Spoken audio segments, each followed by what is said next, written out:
Alright, welcome back to the Francis project. It's a little bit different to what we've been doing recently with bread and all that. What we're going to do now is we're going to do a cherry and apple crumble.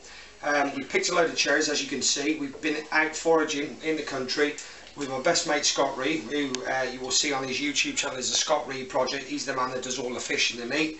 And we've been out foraging today with my son Riley, and we've got ourselves around about £5 of cherry split between us, and that's what we've got. So basically what we do is, let's just put that back there for a minute so I don't get all the juices everywhere. You want to get one of these, very great bit of kit that you need if you're going to do cherries fresh off the tree. And basically you shove that in there, out comes the pip at the bottom there, job done.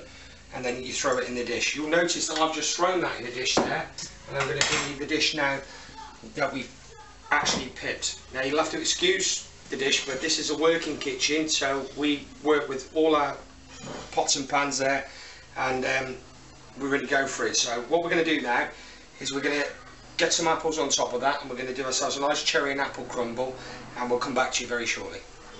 We're back with the apples, and we're going to chop those up. Scott's going to do the apples now, and he's going to chop those up with his culinary skills, and you can see he's very good with a knife. That's why he's a butcher and a fishmonger. We're going to get those into the pot, and we're just going to get those stewed off a little bit before we put those in with the cherries. I mean, there's a little bit of discoloration to these. Obviously I've cored them, peeled them, put them in some water with some lemon juice, but you will get that little bit of discoloration. But what we're going to do, Fran, is we're going to put them in this pan. I'm going to add a little bit, I shall show you, of local cider from Malvern. Beautiful. Just a little bit of that, a little bit of sugar. Stew them down. Obviously you don't want them too small because I don't want them to break up. So we're just going to make like a real thickish apple sauce with this. Just get through that last one. And then obviously Fran's going to lay it on top of his cherries. It's going to taste beautiful. Let's get these in. Just like that. So in my pan, you can hear them going already. Just a drop of this Rough Rider. Drop in there, drop in here. Yeah, I think that'll do.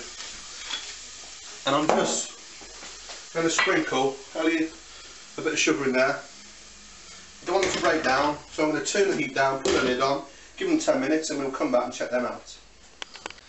Okay, alright, we're back now. What we've done is we've put those, as you can see what Scott did earlier on, we put those apples into the pot. We've just slowly boiled them off with a bit of Malvern cider, was it? Malvern cider? Yeah. Yeah, we put some Malvern cider in there, so they just soufflate as much as we want them to. That's about ready for what we want. And then basically what we're going to do then is we're going to stick them into our pot with our cherries, spatula them off right down to the bottom of the pan, and then just throw them in. It doesn't matter where you put them, just make sure you spread them out nicely. Because what we're going to do is we're going to mix those in with the cherries now, and we're going to put a bit more sugar on top of that as well. It's all about the sugar, it's all about sweetness. We've got that rhubarb crumble, those cherry crumble with those apples going in there, and we got all locally based, all locally foraged this morning, so they're all nice and fresh. So we're going to mix that around now, in there, give it a good old mix. Don't be worried about where you're mixing it to, just get it in there, spread it around, and then we'll get our sugar on top of that. We've mixed the apples into the cherries. And as you can see here, I've got a nice bag of fair trade brown sugar. What we're going to do is just going to grab a pinch of that, and we're going to just pinch it across the top like that. And as you can see, these are all fresh from this morning. We got these this morning. We haven't boiled the cherries for the simple reason we want to keep the flavour in there. As you see, we did with the apples, that we did boil the apples off, but we're going to keep the cherries as fresh as they possibly can. They've been picked this morning. And I think that's about enough sugar now. So what we're going to do is we're going to put that to one side, and we're going to start making the crumble topping for it now. Right now, what we're going to do is we're going to make the crumble. We've got a Maggi mix here. It's probably one of the best mixes you can get for sorting out whatever you want to do with food. And we need to have around about 10 ounces of self-raising flour, so we'll get that in there first. So we're just going over the 8 ounce mark first, and in between the 8 ounce mark and the 1. Hopefully we got enough, I'm sure we have.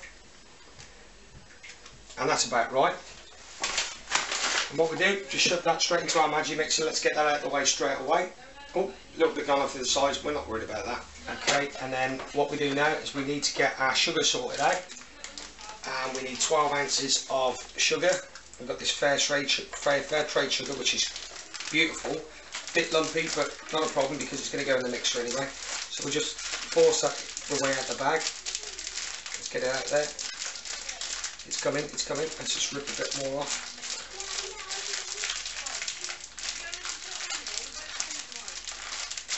It's nice brown sugar, so it's going to give you a little bit more of a look to your dish when you've finished as well, which is a good thing. We're up to 8 ounces now, we're getting there. It's a bugger to get out of the bag, but you know, just force it out. There you go. We're looking at about 9 ounces at the moment. It will come out. There you go. That's about 12 ounces there. So we're going to throw that in as well. Make sure that doesn't do what the flour did. Okay, and we've got that in.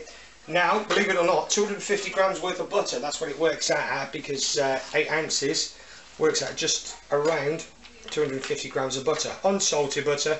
Throw it in there, and as you can see, that's about right. That's what we want.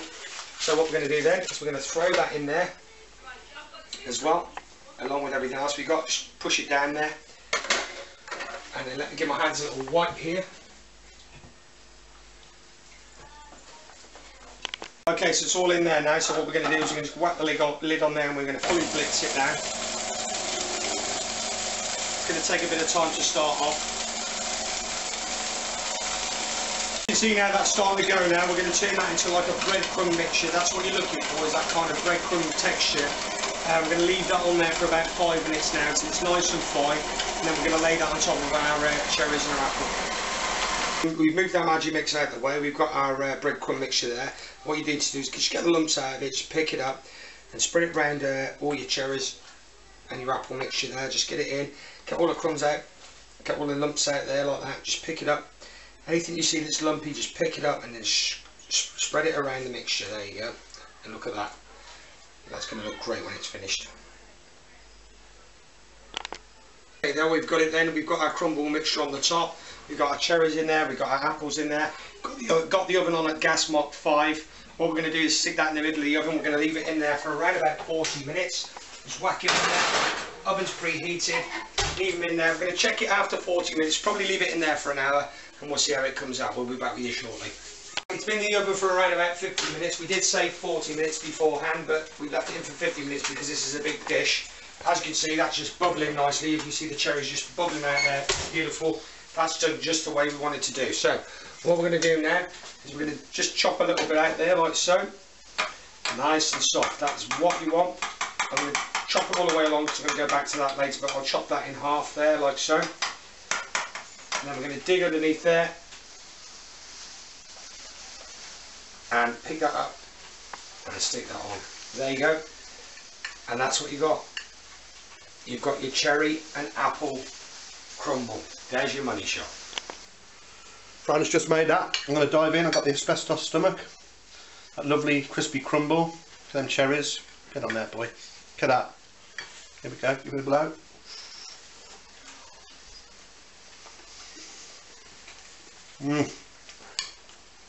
Beautiful. I love it. Hot man. Cheers.